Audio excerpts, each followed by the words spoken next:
Good day बच्चों। ये गृह विज्ञान का अर्थ तथा क्षेत्र पहला चैप्टर है आपका और इसके बारे में मैं आज आपको बताऊंगी। गृह विज्ञान का अर्थ तथा क्षेत्र क्या होता है, यानी meaning and scope of home science. गृह विज्ञान का अर्थ तथा क्षेत्र अगर हम बात करें तो ये दो शब्दों से मिलकर बनता है, जिसे हम गृह तथा प्लस विज्ञान कहते हैं। गृह का अर्थ है घर और विज्ञान का अर्थ है विषय ज्ञान, यानी घर से संबंधित ज्ञान को हम गृह विज्ञान कहते हैं।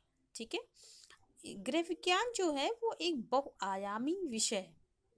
ठीक है, और ये जीवन स्तर सुधारने में मदद करता है। ये उतना ही इम्पोर्टेंट बॉयज़ के लिए भी है जितना इम्पोर्टेंट गर्ल्स के लिए। ठीक है, तो दोनों लोग के लिए ये बहुत ही आवश्यक है। और ये इसलिए ये क्वेश्चन अक्सर आते रहते हैं कि क्या ये सिर्फ लड़कों के लिए लड़कियों के लिए ही आवश्यक है। तो इसका आंसर आप लिख सकते हैं कि ये दोनों लोगों के लिए समान रूप से आवश्यक है, क्योंकि इसके अध्ययन से दोनों को एडजस्ट होने में बहुत ही मदद मिलती है। ठीक है, अब जैसे मैंने आपको बताया ये बहुआयामी विषय है, तो इसमें बहुत सारे, जैसे कि आपको पोषण विज्ञान के बारे में जानकारी मिलेगी, आपको टेक्सटाइल के बारे में, है ना, क्लोथिंग टेक्सटाइल के बारे में जानकारी मिलेगी, आपको सारी चीज़ें इसके बारे में जानकारी मिलेगी। मनी मैनेजमेंट, टाइम मैनेजमेंट, है ना, एवरीथिंग। अब बहुत लोग पूछते हैं कि ये कला है या विज्ञान है, मतलब साइंस या आर्ट। तो अब मैं आपको बताऊं कि ये ऐसा सब्जेक्ट है जो साइंस भी है और आर्ट भी है। ठीक है, गृह विज्ञान कला और विज्ञान दोनों ही है। इसमें क्या करते हैं, सभी जो एक्टिविटीज़ होते हैं वो साइंटिफिक तौर पे योजनाबद्ध किया जाता है, मतलब प्लानिंग के अकॉर्डिंग करते हैं। ठीक है, साथ में उसमें क्या करते हैं कि कला के तत्वों का भी, कला के सिद्धांतों यानी elements of arts and principles of arts भी यूज़ करते हैं। ठीक है, तो इस तरह ये सब्जेक्ट कला और विज्ञान दोनों है। अब हम बात करते हैं गृह विज्ञान का विकास के बारे में। ठीक है, तो गृह विज्ञान के विकास की अगर हम बात करें तो सबसे पहले गृह विज्ञान 1932 में यानी 1932 में ये एक विषय के रूप में सम्मिलित कर दिया गया और इस नए विषय को गृह विज्ञान नाम दिया गया। ठीक है, जो स्वतंत्रता से पहले, फ्रीडम से पहले भारत में लड़कियों को मतलब हायर एजुकेशन देने के लिए बहुत ही कम इंस्टीट्यूट वगैरह थे, और फिर 1932 में होम साइंस के लिए, हायर एजुकेशन के लिए दिल्ली में लेडी इरविन कॉलेज, जो कि अभी भी है, की स्थापना की गई थी। ठीक है, 1932 में उस समय की कुछ मतलब जो प्रसिद्ध महिलाएं थीं उन्होंने ही मिलके इसकी स्थापना की थी। तो जो महिलाएं थीं वो थीं सरोजनी नायडू, राजकुमारी अमृत कौर, कमला देवी चट्टोपाध्याय, है ना, इन सब ने मिलकर इस इंस्टीट्यूट की स्थापना की थी और इसकी नींव रखी थी। ठीक है, और उस समय भारत की जो वाइसराय थे वो लॉर्ड इरविन थे और उनकी पत्नी डोरोथी इरविन भी शामिल थी इसमें।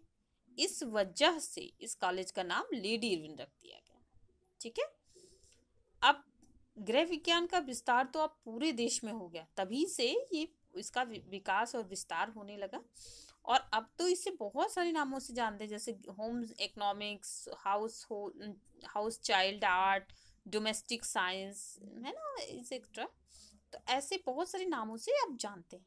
अब देखते हैं गृह विज्ञान का क्षेत्र क्या है। तो गृह विज्ञान का क्षेत्र, जैसा कि मैंने आपको बताया था, बहुत ही विस्तृत है। ठीक है, बहुत विस्तृत है, लेकिन इसे हम 5 भागों में देख सकते हैं। ठीक है, तो एक है आपका संसाधन व्यवस्था। ठीक है, जो संसाधन व्यवस्था यानी कि रिसोर्स के बारे में हम पढ़ते हैं इसमें, है ना, कैसे निर्णय लिए जाते हैं, कैसे डिसीजन लिए जाते हैं घर में, है ना, और साथ में जो आप जहाँ से सामान खरीदने जाते हैं, आप जैसे जहाँ से सामान वगैरह खरीदने जाते हैं वो आपको ठग ना लें, है ना, तो ये सारे चीज़ें, दुकानदार मुनाफा के चक्कर में ठगते हैं, तो उपभोक्ता शिक्षा, ये सारी चीज़ें इसके बारे में हम इसमें पढ़ते हैं। ठीक है, अब आते हैं नेक्स्ट आयाम, आहार एवं पोषण। ठीक है, अभी तक हमने देखा संसाधन व्यवस्था। अब देखते हैं आहार एवं पोषण। आहार एवं पोषण जो है, इसमें भोजन में संबंधित ज्ञान की विस्तृत जानकारी दी जाती है। ठीक है, पौष्टिक तत्व, पोषण, उनकी कमी अधिकता से होने वाले रोग है ना, डिजीजेस जो हैं। उसके अलावा इसमें वस्त्र विज्ञान एक क्षेत्र है, वस्त्र विज्ञान, उसकी भी जानकारी दी जाती है। इसमें जो फाइबर्स होते हैं जिससे कपड़े बनते हैं, तंतु, उससे लेकर कैसे उसकी फिनिशिंग की जाती है, कैसे वो बनाया जाता है, कि किस पर्सनालिटी पर क्या फबता है, ये सारी जानकारी दी जाती है। इसके अलावा मानव विकास यानी ह्यूमन डेवलपमेंट, इसमें बच्चे के सारे विकास के बारे में जानकारी दी जाती है और पढ़ाया जाता है। हम पढ़ते हैं इसमें, जैसे कि उसकी फिजिकल, मेंटल, सोशल, इमोशनल, है ना, सभी डेवलपमेंट के बारे में पढ़ते हैं। इसके अलावा जो प्रॉब्लम्स होती हैं, बच्चों की नीड्स होती हैं, है ना, और फैमिली स्ट्रक्चर कैसे होते हैं, वो सारी चीज़ें इसमें पढ़ते हैं। फिर आता है आपका संचार तथा विस्तार यानी कम्युनिकेशन एक्सटेंशन।